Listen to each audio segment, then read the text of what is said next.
Você tá bom? Tudo bem. Como é que você tá, rapaz? Tudo bem? Fazendo aqui uma visitinha aqui, rapaz, mas tá bonito, hein? Que bacana, rapaz. Então, que a gente tá preparando pra gente aqui o Recanto da Felicidade. Aqui é o Recanto da Felicidade, né? O nome da sua chácara. Que legal, meu irmão. Minha chácara. Estou construindo já com as suas lutas, com a sua administração. É um prazer servir, meu irmão. 127 metros quadrados. É um local onde a gente espera receber Jesus quando ele voltar. Amém, amém. A gente vê que os sinais estão se cumprindo, os tempos estão com certeza. Os sinais estão indicando que ele está prestes a voltar. E ele falou que, segundo a pena inspirada, que os filhos de Deus nos últimos dias deverão procurar locais no campo para ir se preparando, para ir se retirando da cidade. E aqui tem a paisagem linda, tem até montanhas, igual para Isaías. As fortalezas das rochas serão o seu alto refúgio. Amém. O seu ponto será dado, as suas águas serão certas. Muito bem. Aqui nós temos muito verde, muita natureza, aves. E eu espero também aqui ao lado construir um pomar, que está um pouquinho mais para baixo, a visão aqui não permite ver, mas é o terreno adequado. Nós vamos fazer um pomar, uma hortinha, tudo para estarmos preparados. Ficar sossegado, né? Esperar Jesus em paz, né? Isso, longe do barulho e da confusão na cidade. Amém. Vai se tornar, um pouco antes da volta dele, vai ficar muito agitada a cidade. Ah, com certeza. Então, e eu fico feliz de ter você aqui como meu vizinho, meu irmão. Obrigado. E realmente é uma alegria muito grande. Que Deus realmente abençoe a nossa estadia aqui, né? E que outros irmãos também, pela graça de Deus, possam vir fazer parte dessa família Vitrine no Lar. Serão todos bem-vindos, seremos vizinhos aqui. Amém. E companheiros de jornada rumo ao céu. Né? Muito bem. Prazer enorme rever, meu irmão. Que Deus te abençoe. Grande abraço. Olá, meus irmãos, minhas irmãs. Um excelente dia para todos vocês. Especialmente um excelente sábado. É uma alegria muito grande para mim revê-los através de mais um estudo da Palavra de Deus. Eu gostaria, antes de iniciar esse estudo, de convidá-los para uma palavra de oração.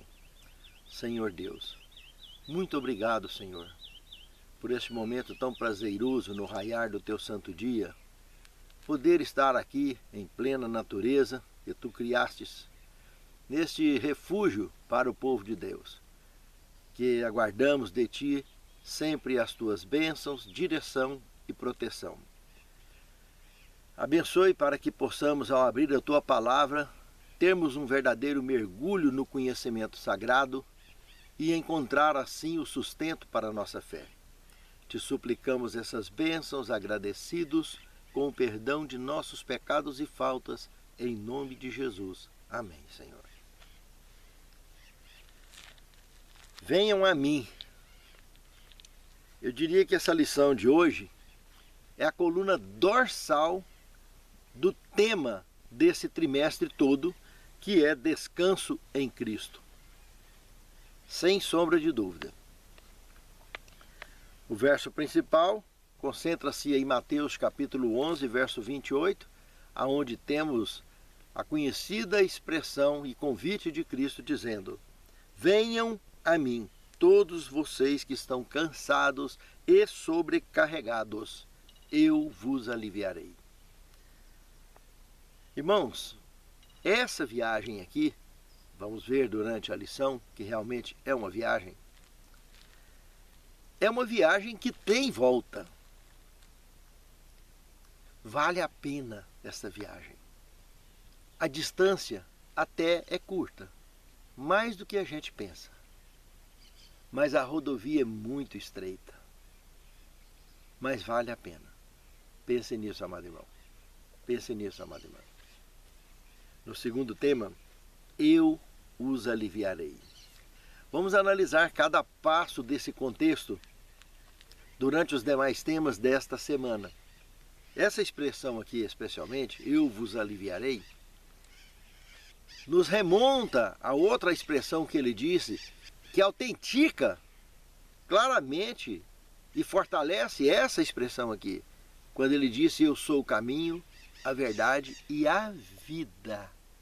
Jamais devemos nos esquecer que ele é a fonte da vida. Ele não só é a vida, mas ele nos ensina a encontrar o verdadeiro sentido da vida. Ele não só é a vida, quanto ele é o caminho, a instrução, a orientação, a proteção e a bênção para andarmos nos nossos caminhos dirigido por ele, até de fato conseguirmos chegar até onde ele está, que está mais perto do que a gente pensa. Uma outra expressão, ele disse assim: o reino de Deus não vem com a visão exterior. Alguns dizem: ei-lo aqui, ei-lo acolá. Mas ele não vem assim. O reino de Deus está dentro de vós. Essa metáfora que Jesus usou aí, claro, todos sabem, de Gênesis ao Apocalipse, onde se trata de assuntos de reino de Deus, de reino físico, ele tem o reino físico, indiscutivelmente, mas aqui ele está usando essa expressão como uma metáfora. Porque se alguém não encontrar o reino de Deus dentro de si mesmo, que o próprio reino de Deus é ele em essência, porque ele é o caminho, a verdade e a vida, jamais vai encontrar ele fora. Tem muita gente procurando ele por aí, para todo quanto é lado, e não acha nem Jesus e muito menos o seu reino. Mas se dentro de nós encontrarmos, basta uma pequena decisão para uma pequena viagem, mas uma grande entrega. Só com Cristo no controle teremos condições de realmente encontrar esse alívio que ele aqui prometeu para todos nós. Nós precisamos de ir até ele. No Evangelho de Mateus, no capítulo 11, verso 20 ao 28, onde ele comenta sobre esse alívio, nós também devemos lembrar de Mateus capítulo 9, verso de 9 a 13, e tirarmos algumas conclusões muito interessantes. Jesus jamais bajulava alguém. Nunca fez parte do feitio dele estar bajulando as pessoas. Jesus levava o dedo em cima da ferida. Com coragem, com autoridade, ele pregava. É verdade que ele nunca usou seus poderes antes da ressurreição dele. Porque apesar de ele ser um ser divino, ele tinha que cumprir com essa missão do útero de Maria até a sua ressurreição como um mortal, como qualquer um de nós. Por isso que João, iluminado pelo Espírito Santo, escreveu: o Verbo se fez carne e habitou entre nós. Ele era comum de nós, sentiu dor, homens de dor, como profetizado, como descrito pelos escritores, personagens da Bíblia Sagrada. Mas ele usou expressões poderosas, que muito incomodou os religiosos da sua religião, os seus contemporâneos. Como, por exemplo, perdoar pecados. Ele afirmava claramente essa verdade incontestável, que ele tem poder para perdoar pecados. E isso incomodou demais. Isso era uma forma de chamar a atenção dos mortais de sua época, que ele era muito mais do que se imaginava. Ele era o próprio Criador vivendo entre nós. O Filho do Deus vivo, que se fez um de nós, e tentando assim, dessa maneira, deixar um exemplo digno, correto, para que todos os mortais pudessem se espelharem e encontrarem a redenção nele, somente nele, a redenção da raça caída, a redenção da raça que um dia caiu e se tornou membros de uma raça mortal, caída, apodrecida. Essa redenção é para nos oferecer o resgate, a nossa origem de fato, de plena e autêntica semelhança com ele, que ninguém foi criado para morrer e muito menos para apodrecer debaixo da terra. Por isso a ressurreição inspira a ressurreição dos entes queridos que já morreram e nos inspira a nos preparar de fato para esse grande dia do encontro com o Senhor nas nuvens, no qual todos nós seremos plenamente revestidos da imortalidade, como comenta Paulo em 1 Coríntios capítulo 15, versos 51 ao 53. Em Mateus 11, 24, ele também proferiu palavras duras contra algumas cidades de seus dias, comparando essas cidades com Sodoma e Gomorra. Irmãos, isso é muito sério. Isso é uma batida muito forte na cara de quem acha que é alguma coisa ou que é alguém. Ali estava um homem humilde que se fez homem e estava entre nós, mas ali estava simplesmente o Criador, o Deus excelso. Ali estava diante deles o próprio juiz. Ali estava o doador da vida, aquele que dá e aquele que tira, aquele que é o alfa e o ômega, o princípio e o fim. Estava ali, conviveu 33 anos e meio aqui, meio de mortais, como um mortal, sendo potencialmente Deus, um ser divino. Lamentavelmente, a maior parte dos que conviveram com ele, nos seus dias que o conheceram, não o aceitaram. A sua própria religião em si o rejeitou. Veio para que era seus e os seus não o quiseram. Por isso o evangelho foi estendido ao mundo gentil. Porque as pessoas preferem buscar alívio, muitos outros recursos à sua volta, mas esquece que ele está ali, bem pertinho. E é o único alívio de fato que existe para as nossas vidas. Portanto, se nós reavaliássemos o que lemos lá no verso de abertura, no capítulo 11, no verso 28, tem um verbo imperativo aí, dentre outros. Mas o primeiro deles é venham. E ir representa uma condição prévia para encontrarmos o verdadeiro descanso. E sabia, irmãos, que essa entrega, a entrega a Cristo, que é a única forma de encontrarmos esse descanso, é a coisa mais difícil da vida cristã, porque as pessoas não querem se entregar. É a parte mais difícil da vida cristã, é realizar essa entrega. E uma vez feita ela, com certeza encontraremos a verdadeira sabedoria no uso sensato e correto do nosso livre-arbítrio. Porque nada mais, nada menos, encontraremos alívio para as nossas almas cansadas, para o nosso corpo e mente cansados de convivermos com o pecado, com o sofrimento deste velho mundo. Que em muito breve, pela graça de Deus, abraçaremos com o Senhor nas nuvens dos céus. E encontraremos o alívio eterno. Pense nisso, amado irmão. Pense nisso, amada irmã. No terceiro tema, tomem sobre vós o meu jugo. Aqui é outro tema interessante demais, meus irmãos. Depois que nós estudamos o primeiro imperativo, venham. Agora aqui vem mais dois imperativos. Tome sobre vós o meu jugo e aprendam de mim, que sou manso e humilde de coração. Mais dois imperativos. Tomar e aprender. Bora lá, aprofundar nisso aqui.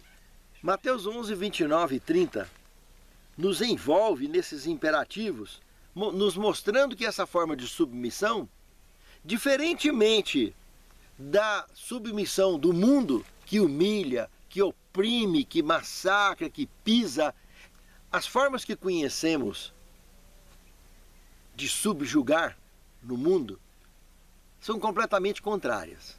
Nos subjugarmos a Deus. No mundo que nós conhecemos, que nós vivemos, quando se diz que alguém foi subjugado, já se entende logo que essa pessoa foi humilhada, foi oprimida, foi pisada.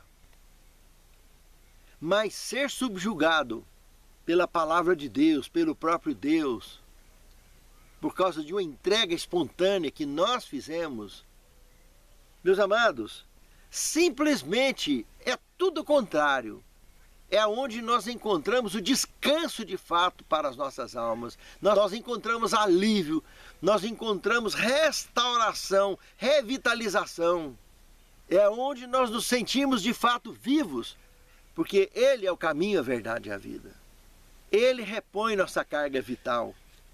Ele nos faz de fato verdadeiramente felizes e alegres, porque nós conhecemos o amor de Deus. E não há nada maior neste mundo. Algo realmente que será alvo de estudo pela eternidade afora. No quarto tema, sou manso e humilde de coração. Irmãos, somente um membro da raça eleita tem condição de alcançar esse padrão de mansidão e humildade. O que é um membro da raça eleita? Um membro convertido. O membro convertido se tornou como criança, aquele coração limpo, aquele coração desprendido das coisas do mundo e basicamente entregue à direção de Deus. Por mais que venhamos a tropeçar e cair, mas nós estamos entregues nas mãos do Senhor, como uma criança que está aprendendo a andar. É algo muito importante focarmos nessa ilustração. A mansidão, meus irmãos, é algo subestimado hoje em dia.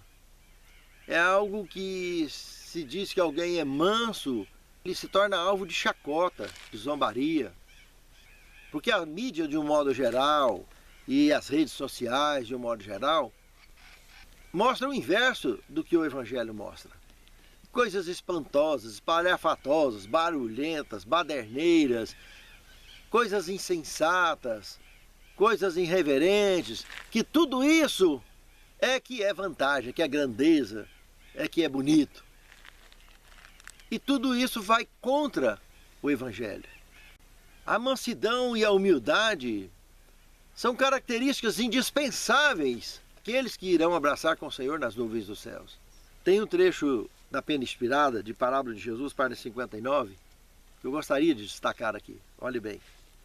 O conhecimento da verdade não depende tanto da capacidade intelectual como da pureza de propósito, da simplicidade, da fé sincera e confiante. Os anjos de Deus se aproximam dos que, com humildade de coração, buscam a direção divina. O Espírito Santo é doado para lhes abrir os ricos tesouros da verdade. Pense nisso, irmãos. É muito profundo isso aqui. Essa mansidão, essa humildade, ela foi exemplificada por Cristo, foi admirada por seus seguidores, por seus apóstolos, e deve continuar sendo admirada. Jamais foi sinal de fraqueza, muito pelo contrário, mostra a grandeza do amor de Deus. Mostra o reflexo da imagem e semelhança que temos com Ele, quando nós assim conseguimos andar e viver. Jesus mesmo, quando proferia sentenças, como a profecia da destruição de Jerusalém, antes de proferir a sentença, ele chorou sobre ela. E ainda exclamou: eu tenho tentado juntar a ti como a galinha junta os pintainhos debaixo de suas asas. E eu tenho enviado os profetas a ti, e tu tens apedrejado e matado os que são enviados a ti. Com lágrimas, com amor, ele lamentou o inevitável. A destruição de Jerusalém que se daria no ano 70 da era cristã. Mas muitos, naquele dia, os verdadeiros cristãos, escaparam, saíram. Eles entenderam quando, lá em Mateus capítulo 24, no verso 15 e 16 em diante, ele apresenta um gancho da profecia, da escatologia também, que prepara os seus escolhidos para enfrentarem 3 grandes crises de opressão que as potestades da maldade empreenderiam contra nós. A primeira envolveria a destruição de Jerusalém. A segunda envolveria o período da supremacia papal entre o ano 538 a 1798, conhecido como Guerra Santa. E a última, agora nos nossos dias, destacada especialmente em Apocalipse 12 e 17, contra os remanescentes, que o dragão irou contra a mulher e foi fazer guerra ao que sobrou dela. É o que nós estamos nos preparativos deste enfrentamento desde que começou essa pandemia para cá. Não vê quem não quer. Que a igreja no mundo inteiro, a humanidade foi oprimida, está sendo oprimida por potestades de maldade que tentam piorar cada dia mais a situação da humanidade. Tentando dizimar com o que der daqueles que vivem sobre a face da terra. E a qualquer momento se levantará o anticristo de forma definitiva, sendo apresentado um governo mundial, aonde então estará sendo revestido dessa última investidura contra o povo de Deus, porque será nessa mesma que Jesus surgirá, nessa direção aqui, ó, na direção leste, da onde nasce o sol. Ele estará vindo para recolher os seus. Bem aqui atrás, aonde nós estaremos construindo, se Deus assim permitir, a nossa capela de adoração, aqui para esse condomínio Vitrine do Lago, o nosso lugar de refúgio. Só a mansidão e a humildade nos ensinará e nos dará sabedoria para alimentarmos verdadeiramente a nossa fé através da palavra de Deus, do estudo das profecias e, de fato, nos prepararmos ou preparar o nosso lugar em qualquer parte do mundo. Preparar o lugar para a hora que a crise iniciar, nós já temos para onde ir. Não importa se vai ser aqui no Vitrine do Lago, se vai ser lá na África, se vai ser lá nos Estados Unidos, se vai ser na Alemanha, na França, seja onde que for. Já providencie o seu lugar de refúgio, porque quando a crise começar, o chão vai sumir debaixo dos pés. Muitos vão desmaiar de terror, a profecia é clara, vão ranger os dentes aterrorizados com o que acontecerá a este mundo. Pense nisso, amado irmão. Pense nisso, amada irmã. Vamos buscar a verdadeira humildade e deixar a palavra de Deus nos guiar. E ainda comentando sobre Mateus capítulo 24, verso 15 e 16 em diante, Jesus chama a atenção dos seus contemporâneos, dessas três grandes crises que surgiriam. Ele comenta, presta atenção no que disse o profeta Daniel. Quando o assolador mostrar os dentes, quando o assolador chegar, os que estiverem na Judéia, fujam para os montes, representando o quê? Matos. E para refúgios nos matos, longe das cidades. É isso que a palavra de Deus está dizendo especificamente. Fujam para os montes.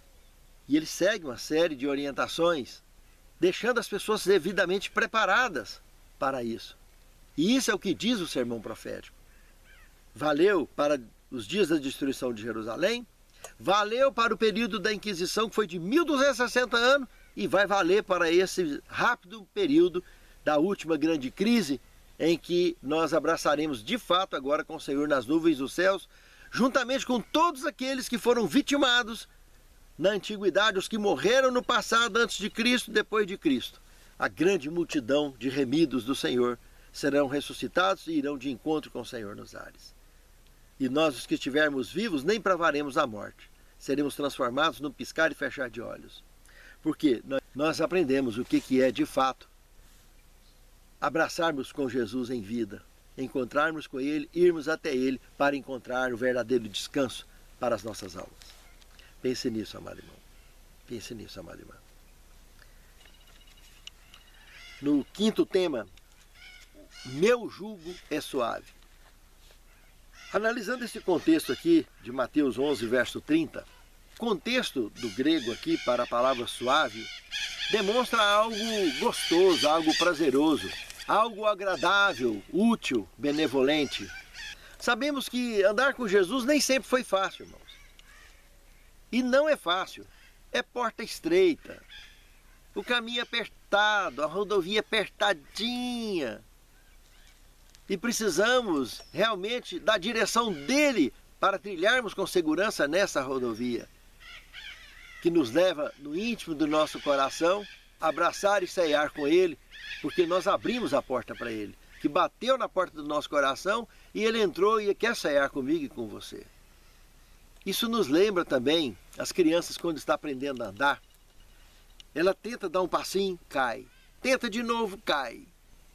Melhora o passo, cai de novo.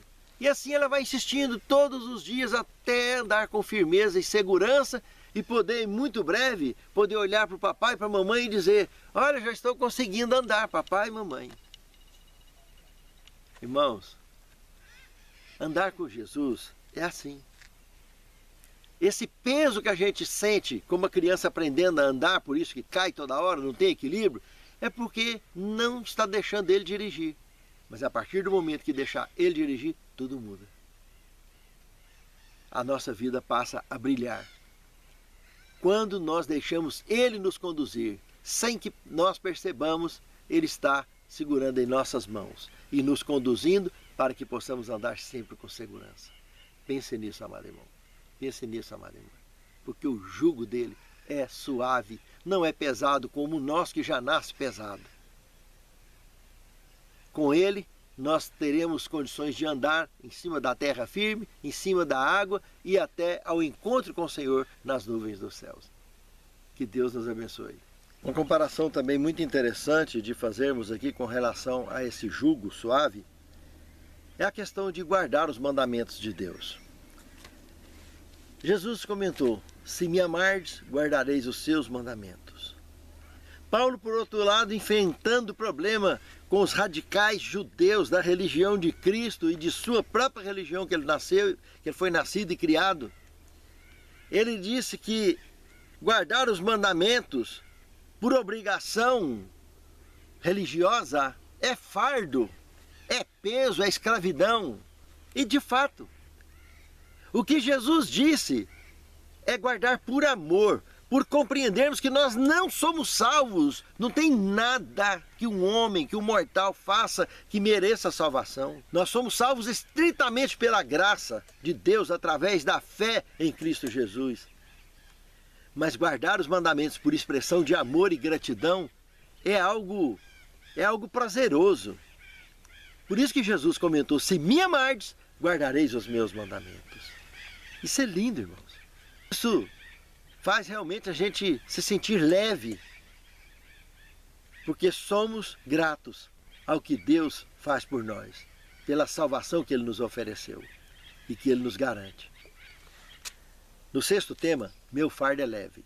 Isso é o que ele complementa aqui em Mateus capítulo 11, verso 30, comentando que o seu jugo é suave e meu fardo é leve. Lembra que Moisés, lá em Êxodo capítulo 18, verso 13 ao 22, certa ocasião, ele estava se sentindo assim, arrasado, acabado, se sentindo um verdadeiro pó no final de cada dia, porque ele se envolvia sozinho com milhões de pessoas, com milhares e milhares que chegavam a ele a cada dia, e muitos ele não conseguia nem atender. Nós estamos falando de uma população que excedia 1.500.000 pessoas ali naquele momento. Que ainda, antes dele morrer, essa população alcançaria aproximadamente 2.400.000 pessoas. Meus amados, quando Moisés recebeu a visita de Jetro, seu sogro, que usado por Deus, trouxe para ele ideias maravilhosas como descentralizar o poder, a autoridade, a autonomia.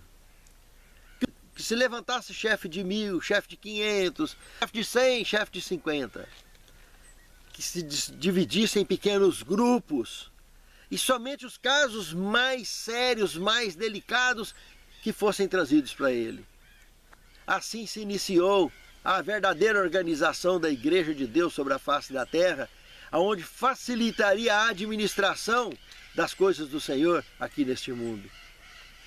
E inspirados nisso mesmo, hoje temos uma igreja organizada, com escola sabatina, com cultos, com pequenas unidades, temos pequenos grupos também, onde se evangeliza, e também nos refúgios, como aqui também, prosseguirá esse tipo de trabalho para evangelizar a região, o município, as cidades próximas, e sem falar quando os anjos chegarem até nós e nos conduzir também a qualquer outros lugares, como foi o caso de Filipe com Eunuco, dentre outros relatados na Bíblia Sagrada.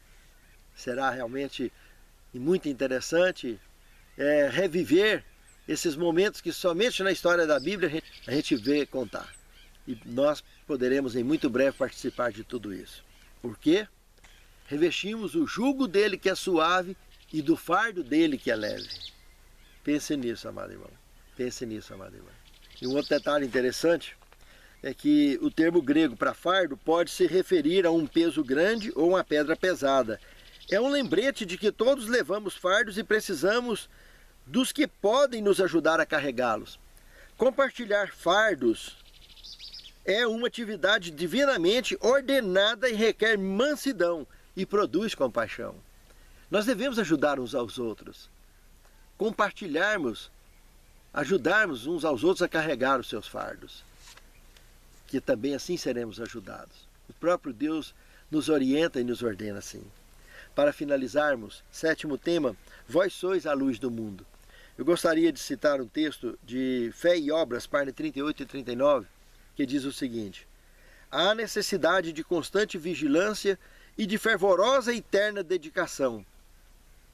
Isso, porém, virá naturalmente se o coração é guardado pelo poder de Deus mediante a fé.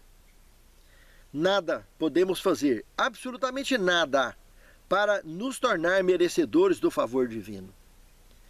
Não devemos depositar toda a nossa confiança em nós mesmos e nem em nossas boas obras, mas quando, como seres falhos e pecadores, nos chegamos a Cristo, encontramos descanso em seu amor. Deus aceitará cada um dos que se chegam a Ele, confiando inteiramente nos méritos do Salvador crucificado. Brota o amor no coração. Pode não haver êxtase de sentimentos, mas haverá uma duradoura e pacífica confiança. Todo peso se tornará leve, pois leve é o jugo imposto por Cristo. O dever se torna um deleite e um prazer o sacrifício. O caminho que antes parecia envolto em trevas torna-se iluminado pelos raios do sol da justiça. Isso é andar na luz, como Cristo na luz está. Vós sois a luz do mundo. Santo Deus, santifica-nos na Tua palavra, Senhor, e nos guie nas sendas do viver cristão e de cumprir com a missão que Tu tens confiado a cada um de nós. Prepare-nos para o Teu reino. Nos conte entre aqueles que abraçarão contigo nas nuvens dos céus. É o que te suplicamos agradecidos, em nome de Jesus. Amém, Senhor.